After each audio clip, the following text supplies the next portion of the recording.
Hindi na talaga mapipigilan mga kababayan ang pagiging presidente ni VP Sara. Dahil nilampaso, oo mga kababayan, nilampaso lahat ni VP Sara Duterte ang kanyang posibleng magiging kalaban mga kababayan sa pagka-presidente sa 2028 latest survey.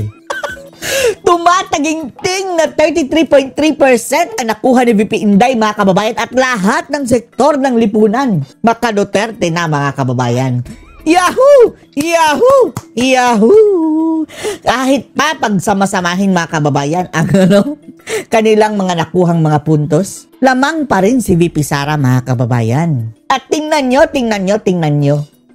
Si Martin Romualdez mga kababayan nasa pang-10, 0.8%. Diyos ko Lord. Oh, at ang mukhang mga kababayan, mukhang pwede nang ipantapat kay Sara pero malayo pa rin mga kababayan, milya-milya pa rin ang diferensya ay si Raffy Tulfo. Halos tabla na sila ni Robredo mga kababayan sa 13%. Oh. At himay-himayin natin mga kababayan na himay-himayin natin, tingnan natin ng isa-isa. Etong mga nakuha nilang mga mga porsyento mga kababayan. Oh, number 4 si Bongo. Pero mga kababayan, hindi yan tatakbo si Bongo. So mapupunta yan kay VP Sara. Ang 33, magiging 37 na yan mga kababayan. Si Robin Padilla, hindi rin yan tatakbo presidente. So magiging 40 na mga kababayan ha. Yung solid na boboto kay VP Sara Duterte. At sigurado tayo mga kababayan, etong hindi pa sigurado, yung 22% mga kababayan, yung hindi pa sigurado, ipagpalagay natin mayroong malakas talaga na kandidato sa susunod mga kababayan na tatakbo. Tapos mapunta lahat sa kanya ang boto na 22%. Kulang pa rin mga kababayan. Hindi pa rin aabot sa 33 ni VP Sara. Plus, yung makukuha pa ni Bongo at ni Robin Padilla na nandun. Grace po. Wala na si Grace po mga kababayan. Mukhang makukulong pa nga yan dahil sa insertion. 3.3%. Si Hunty Virus mga kababayan na todo pasikat. Simulat sa pool pa lang yung ambisyosa. 2%. 2.4. Kaya kasama niya si Pagpag at Patching mga kababayan. Pagsama-samahin na sa kanila. Hindi pa rin uobra mga kababayan. Tapos si Romualdez 0.8. Matapos maglustay ng bilyon-bilyon mga kababayan para sa ayuda. 0.8 ang nakuha ni Romualdez. At eto mga kababayan ha. Tingnan natin sa Luzon, Visayas at Mindanao. Kung sino-sino ang pinili ng mga tao mga kababayan. Sa Metro Manila ha, number 1. Unsure. Hindi sigurado mga kababayan. 28% hindi sigurado. Gayon pa man, etong mga hindi sigurado sa Maynila mga kababayan na 28%. Ito yung mga walang pakialam sa politika minsan mga kababayan kung sino lang ang malakas. Doon sila bumoboto. Malamang sa malamang karamihan din dito boboto kay VP Sara Duterte mga kababayan. Pero ang nanguna aside sa unsure sa Metro Manila, VP Sara Duterte 23%. Malayo ang agwat nila mga kababayan kay Leni Robredo 15%. Then si Tulfo, then si Robin Padilla. Pati pa nga sa Metro Manila mga kababayan, umarangkada si Robin Padilla. Talo niya si mga kababayan, Ontiveros. The rest of Luzon mga kababayan, nangunguna pa rin si VP Sara at 20%. Pero marami pa rin ang unsure, 25%. Pero malamang sa malamang kung sino ang nangunguna, mapupunta rin sa kanya. Sinundan siya ng Raffy Tulfo mga kababayan. Kaya pala mga kababayan, ito si Raffy Tulfo. Parang unti-unti pumipitik sa mga Duterte. Pero wala mga kababayan, inidoro na yan si Tulfo. Wala na yan dahil lumakas lang yan mga kababayan dahil sa mga Duterte rin. Itinraidor niya wala, 19%. Tapos si Leni Robredo, 18%. Bongo, 4%. Panalo pa rin si VP Inday. Visayas, mga kababayan, dito na. Visayas at 43% tumatagingting na Sara Duterte. At malayong dulo, mga kababayan, at 11%. Raffy Tulfo, 23% dyan, mga kababayan, hindi pa sigurado. Si Tulfo ang sumunod na 11%. Si Robredo, 6%. Si Pagpag, 4%. At sa Mindanao, sa Mindanao, imposible pa ito mga kababayan. Ito mga survey ito mga kababayan, ano pa ito?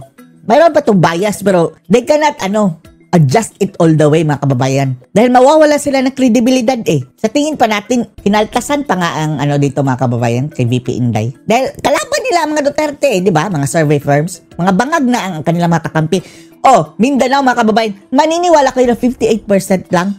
No! 90 plus percent mga kababayan ang sigurado tayo sa Mindanao. All out support kay VP Sara at sa mga Duterte. 98%, 90% up and above. Pero dito sa kanila 58% lang daw. Mayroon pang 13% na hindi sigurado. Tapos, kung mangalawa mga kababayan, si Leni Robredo na 8. Wow, na 8 diretso pa si Leni.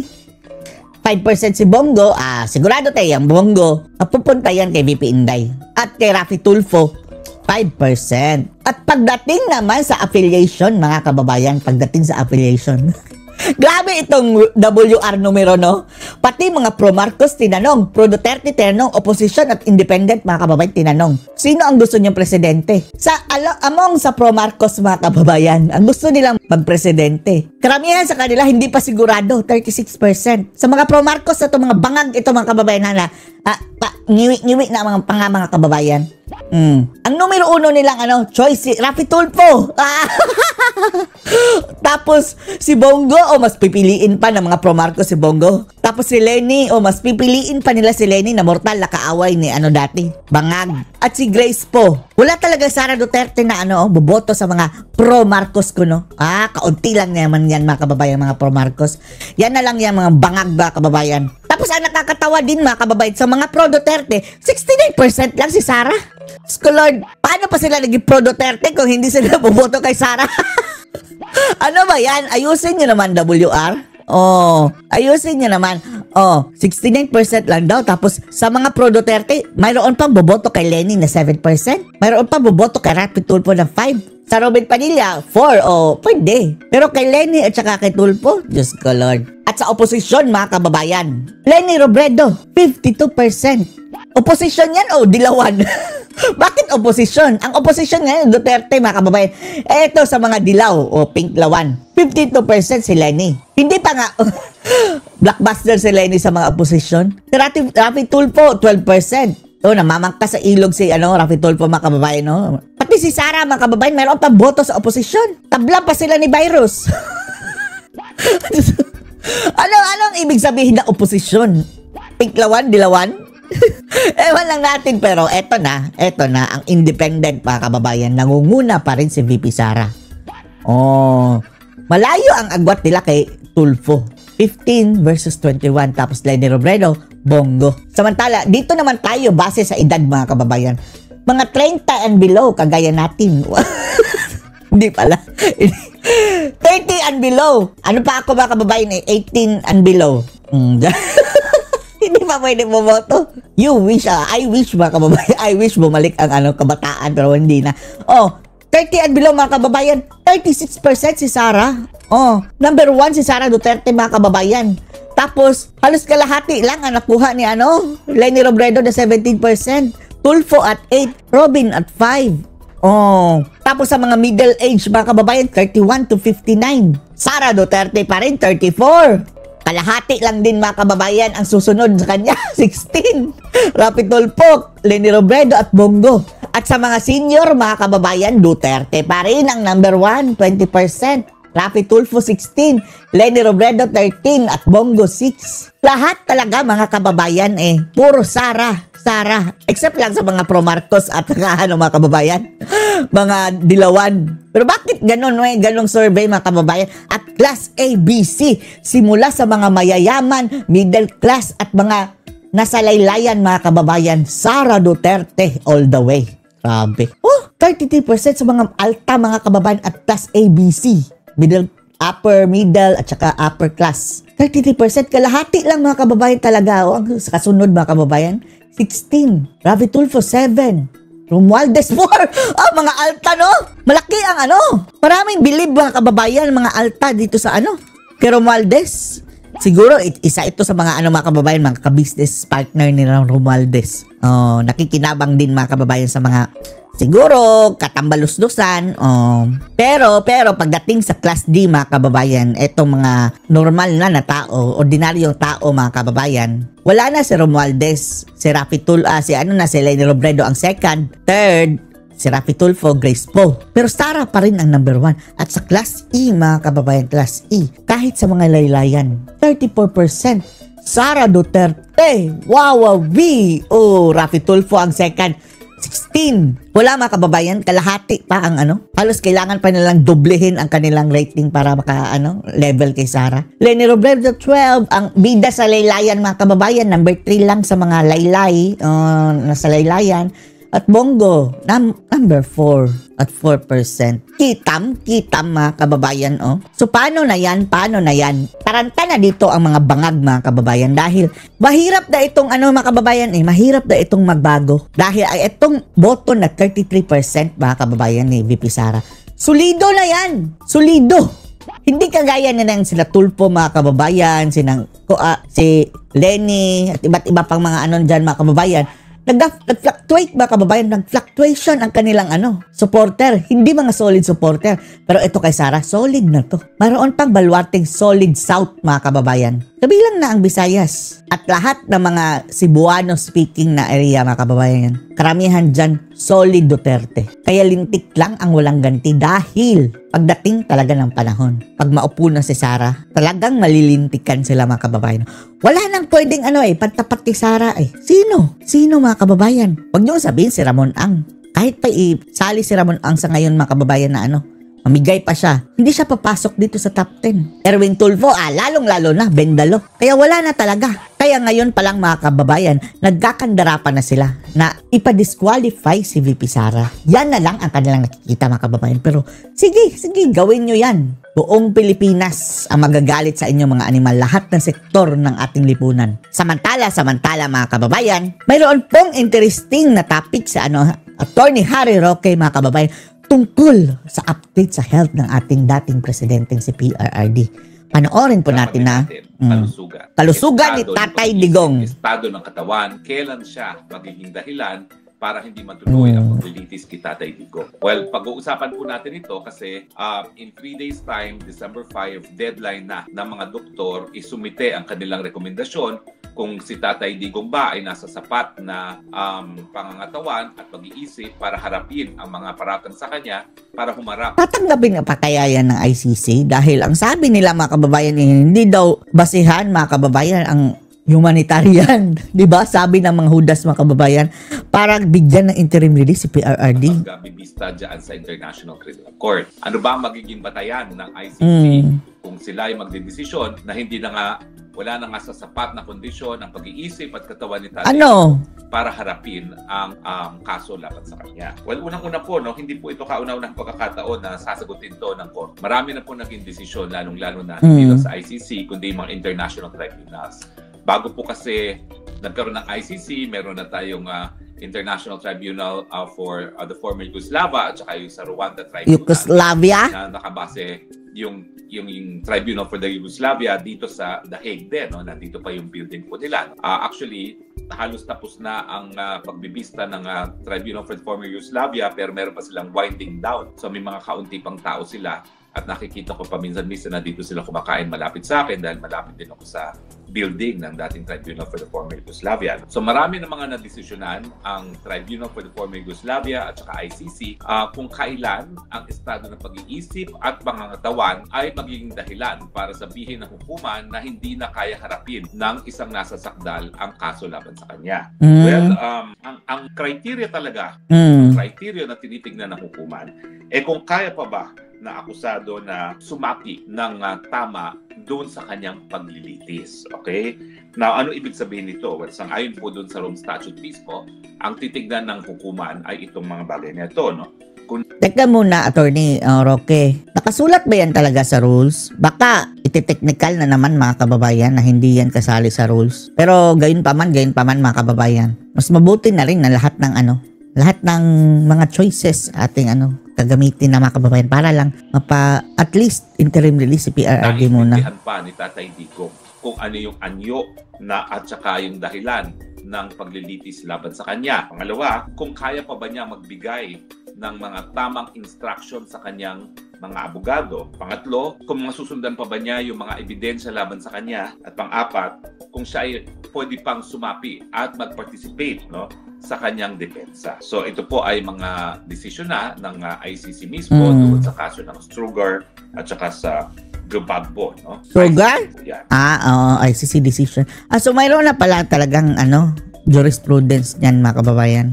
Na pagdating naman po sa international standards, no, hindi lang sa ICC, kundi kasama na yung International Tribunal for Former Yugoslavia at saka sa Rwanda Tribunal. Anong sinabi doon? Ang mga batayan ay unang-una kung naintindihan pa ba kung ano yung mga paratang laban sa kanya at anong mga consequences. Ang sabi ni Conte, mga kababayan, huwag daw magtiwala kay Duterte dahil mambubudol daw, mga kababayan. Ang sabi pa nga niya, posible daw nagsakit-sakitan at saka mga kababayan, kunwari daw na hindi nakaalala na. Pero plastikan lang daw, sabi ni Cristina Conte.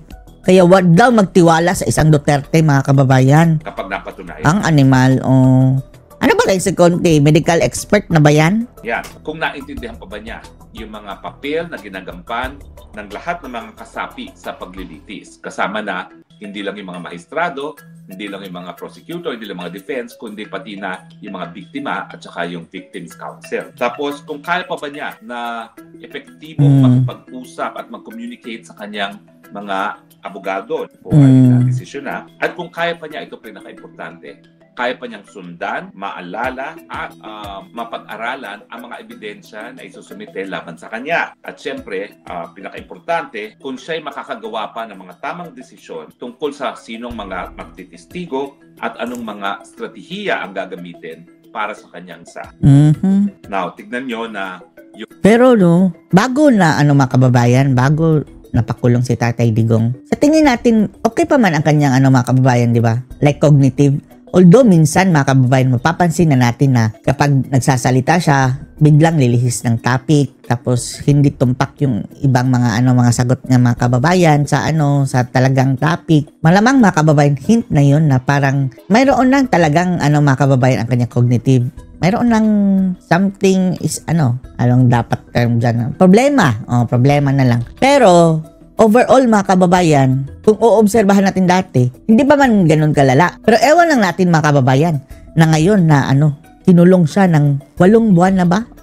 Ganyan, mga kababayan. In seclusion, Depressed siya, mga kababayan. Kulang sa nutrisyon, pumayat. Hindi natin alam, mga kababayan, kung sitwasyon ni Tatay Digong doon. Yung physical o di naman kaya yung physical na pagkukulang ay iko-consider lamang kapag ito ay nakaka-apekto dito sa mga functions nito. Ulitin. At ng paratang laban sa kanya at saka ano yung mga consequences nito.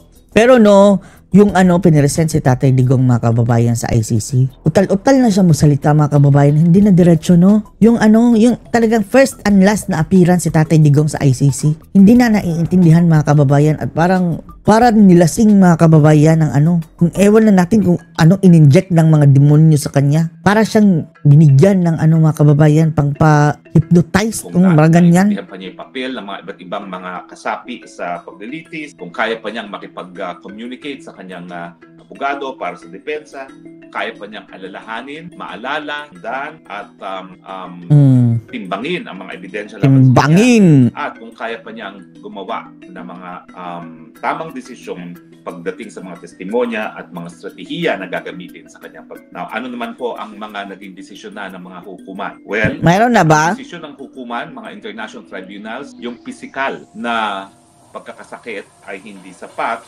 Kaya nga, yan ang sabi nila, mga kababayan, na hindi daw grounds ang humanitarian para sa mabigyan ng interim release. Ito makaka-apekto sa kanyang pag-iisip. Okay? So, yung trial ni Milosevic dati ng Serbia, ang sabi doon yung matinding sakit sa puso na ikinamatay. O may nagsasabi na linason daw, hindi ko alam kung totoo yan.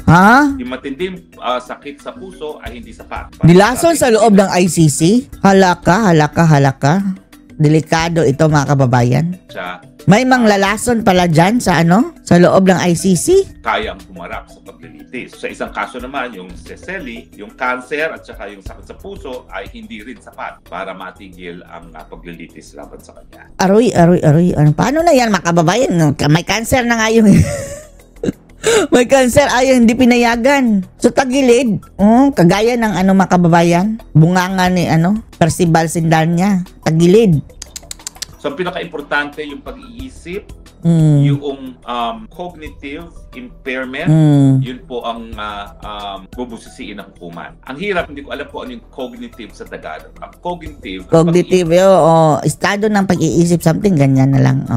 kasi is yung mental. Yung cognitive is yung maintindihan ang mga pangyayari at pagkabit-kabitin. Okay? Siguro ganun na po ang closest na naiisip ko sa cognitive, no?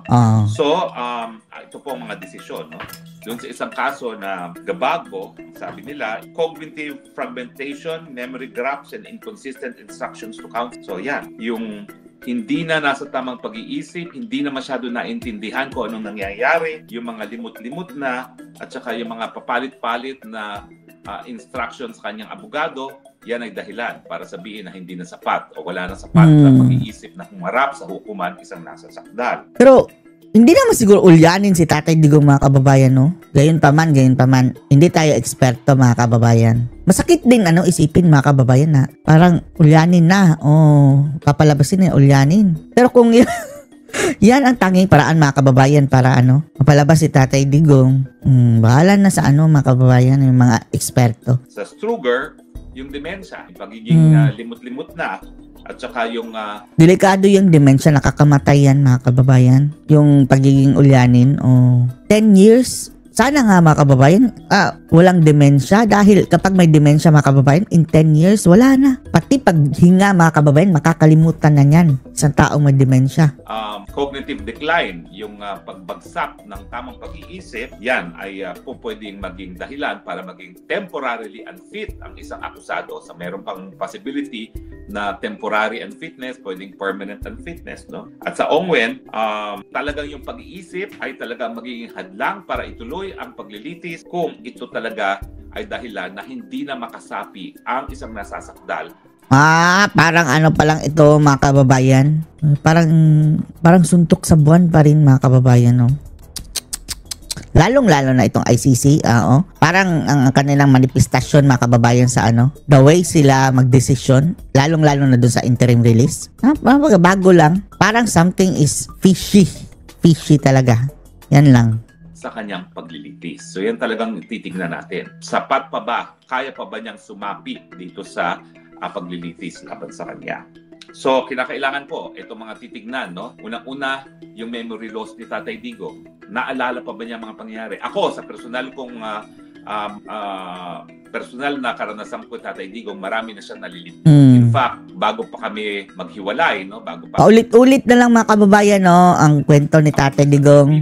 Tatawag ako sa kanya, paulit-ulit lang ang kanyang pinag-uusapan.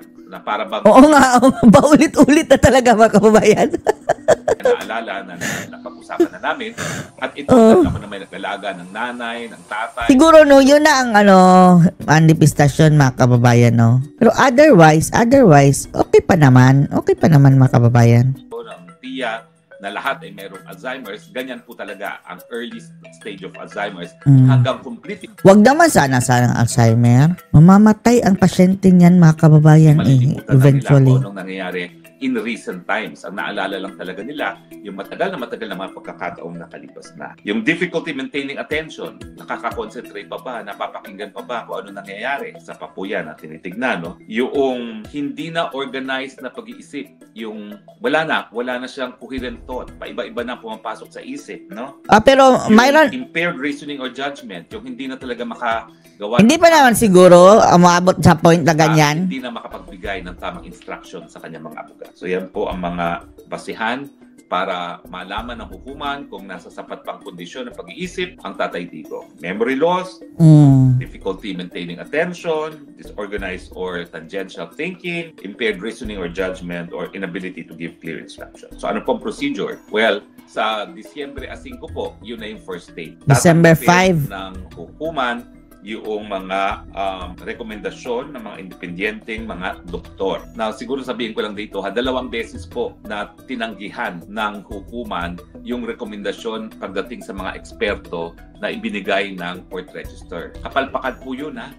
Mantakin mo, magre-recommend ka sa International Criminal Court ng mga doktor para mag-evaluate, palpak naman pala. Yung una, kapalpakan. Ito pala ng kanyang medical board. Aroy, suspended sa medical board. Bakit? dahil pumasok sa mga anomalya. Kung gayon, at talaga anomalya talaga yan siguro ang ICC. At yung pangalawa naman, ang dami-daming social media posting laban ng kay Tatay Digo. Unfair na. Pag-iisip at sa aking tingin ng kredibilidad yung court register, yung clerk court, yung tawag dati, clerk of court, yung court register, dahil silang dapat merong listahan ng mga eksperto na po pwedeng maging testigo pagdating dito sa mga bagay-bagay nito. Pero sa tingin ko nawala ng kredibilidad yung register na 2 beses palpak ang kanyang rekomenda. Palpakin nyo, suspendido sa medical board niya. Gagawin mong expert witness sa ICC. Tapos yung isa naman, expert witness, dapat impartial. Ang dami ng social media posting. Pagkatapos niyan ay dami na kuda. Tapos mag-order sa mga doktor na pag-aralan ay i-require sila isubite ang kanilang mga findings. Ano ba yung mga hinihinging findings? Number 1, neurological and psychiatric. Ano ba yung diferensya? Well, alam ko yan. Kasi ako bago ako inoperahan, ang unang pumunta muna sa akin ay pinapunta muna ako sa neurologist. Ano ba yung neurologist? Nerves. Tinitignan nila kung merong mga diferensya sa nerves. Sa aking likod, syempre kasi yung mga nerves dyan, connected din sa brain. Okay? Yung, kumbaga, yung mga nerves, yan yung mga pinagdadaanan ng mga senyales galing sa ating utak. At syempre yung psychiatric, yan ang tinitignan kung meron na talagang sakit sa ulo, sakit sa utak na baliw o ganyan mga kababayan. Depekto. Hindi lang baliw, din, kasama na rin yung pag-uulyanin o ganyan. Pag-iisip. Okay? Tapos, papayagan din ang depensa, mga abogado ni Tatay Digo, magsumite ng kanilang sariling expert witnesses. At titignan dapat lang yung mga actuations, yung mga galaw ni Tatay Digo. Titignan nila kung paano siya nakipagkonsulta sa mga abogado niya, sa mga interviews, yung mga prior statements niya, at yung kanyang mga pag-a-appear. Now, ano po pwedeng maging desisyon ng hukuman? Well, unang-una po, sasabihin, fit to stand trial. In which case, tuloy. Ibig sabihin, i-schedule muli ang confirmation of wag na tayo munang aasa dyan mga kababayan dahil yung may cancer nga daw hindi pinayagan na mag-interim charges. At kapag nagkaroon ng probable cause, diretso na yung trial on the merit. Po pwedeng sabihin na conditionally fit siya sa ngayon, pero po pwedeng mag-determine pa ang kanyang kondisyon. No? Po pwedeng sasabihin temporary unfit. Well, meron panandaliang hindi na kayang harapin, in which case, recess muna. Pero nakakulong naman si Tatay Digo. Masama yun. Tingin ko yan ay masama dahil yan ang pangit mga kababayan. Wala pa rin namang napapatunayang pagkakasala. Indefinitely na suspended tapos talaga at ang tingin ko na maging dapat na decision kita. Tapos mga kababayan, hindi palalabasin. Which case sa akin ay dapat talaga ma-dismiss na ang kaso. Pero alam niyo naman ako, sasabihin ko sa inyo, ako naman ay naging professor ng batas for 20 years at ang dami ko na na-publish na articles. Talaga naman po sa ICC, wala function na nagagawa ang ICC na ang isang tao ay hindi na kaya humarap sa sinabi ko rin po sa inyo yan na sa ICC, wala pang kahit sinong akusado ng crimes against humanity at war crimes na nabigyan ng interim release. So ulitin ko. So wala. Wala tayong maaasahan din. Mahirap ang mamasa mga kababayan tapos lang din. Lulutuin lang din ng mga bangag mga kababayan. Ito mga taga-ICC, hindi natin sinasabing Marcos pero bangag kung mag-isip din yan mga kababayan Yung record ng ICC, hindi sila ever nag-order na permanently unfit ang isang tao to stand trial. Pero, gaya ng sinabi ko rin doon sa issue ng interim release, first time naman ito na maglilitis ng ICC na isang 80 anyos na natutumba na at tumatamang ulo at limot-limot na. So, hindi naman po imposible na... How about yung suggestion mo, attorney, na law sa Netherlands na mga 80 pataas hindi na ililitis? Di ba pwedeng i-invoke yan mga kababayan? Dahil nasa Netherlands itong ICC, nakatirik. Magdi-declare sila for the first time na mentally and psychologically and physically unfit si Tatay Digong para humarap sa kanyang paglilitis, in which case, dapat ma-dismiss ng tuluyan. So in other words, although it is improbable, it is not impossible, it is in fact possible. Okay? Na mabigyan niyang ganyang desisyon. Hindi na kaya ni Tatay Digong. So, ano ang ating sasabihin? Anong sinasabi ng mga abogado ni Tatay Digong? Una, syempre. Ano masasabi mo kay Kaufman? Wala nung siya nakulong, talagang naging Magkaaway na sila ng Kaufman. Tinawag na baliw mga kababayan ni Kaufman si Hindi naman si Rocky ang pinagdabaliw, pero yung pamamaraan daw ni Rocky kabaliwan. ng paglalang Scholar. ng kanyang cognitive deficiency. Kabaliwan man kung maituturing mga kababayan ang pamamaraan, pero kung ito ang dahilan mga kababayan, minsan yung itong mga crazy schemes, yan pa ang mga effective mga kababayan. Why don't you try it? Wala ng kanyang pag-iisip, no? Mas naging limot-limot na siya. Di na niya alam. Sabi nga ni Kong Omar, half the time di niya alam na nasa Hague siya. Half the time di niya alam na nakakulong siya. So parang wala na siyang sense talaga of reality na dahilan talaga para masabi na hindi na kaya ni Tatay Digong ng Sabi ni Conti, nagpapanggap lang daw. na Umanda ka, Conti. Umanda ka. Tatanda ka rin, bruha ka. paglilitis. Mm. Tapos syempre, meron na sila mga nerve damage, neurological symptoms na talagang makaka-apekto sa kanyang pag-iisip, lalong-lalo na yung paggawa ng strategiya para sa kanyang depensa. Syempre, ang depensa magagaling pa rin sa kliyente. Hindi naman yan iimbentuhin lang ng mga abogado. Tapos syempre, yung sinasabi natin na dahil may diabetes at high blood pressure naman sa Tatay Digong, yung patuloy na partisipasyon sa paglilitis ay nakakasama sa kanyang kalusugan. At syempre, marami pagkakataon na talaga hindi na alam ni Tatay Digong.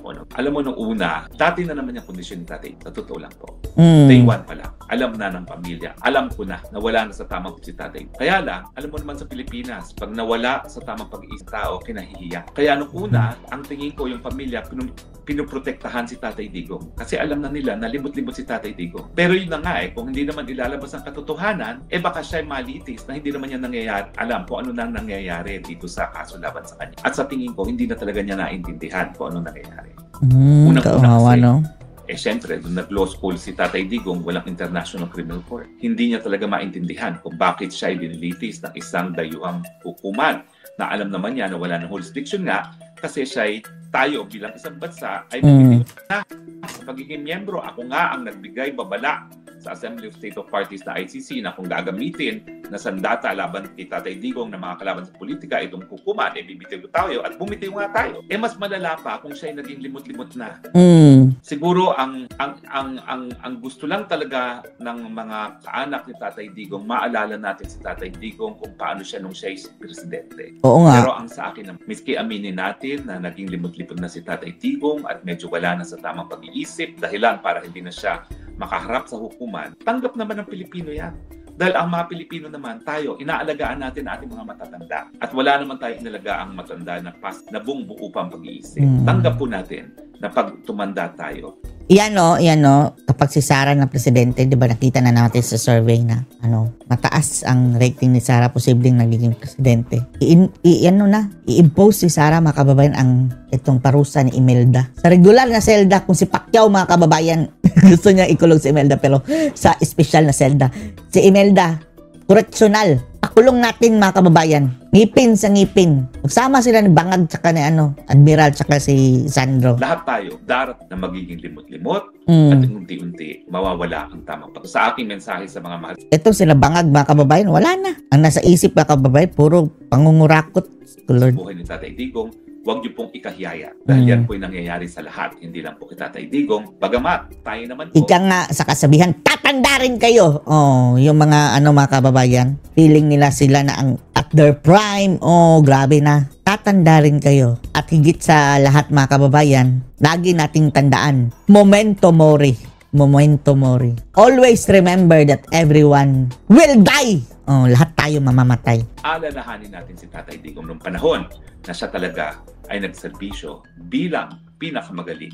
Na rest assured sa mga anak ni Tatay Digong, huwag po kayo maglala. Hindi po namin minamasama ang kondisyon ni Tatay Digong. Kung hindi na niya kayang harapin, tanggap po natin yan dahil mahal natin ang ating mga nakatatanda. At syempre, yan ang dahilan para mauwi si Tatay Digong sa Pilipinas. Dapat lang naman po, itigil na yan. Dahil po ang isang tao ang kaso ang hindi na kayang depensa ng sarili, that would be a violation fundamental right to represent and to defend him. Maraming salamat po sa inyo. Maraming salamat. Ano masasabi niyo dito mga kababayan? Post comments below.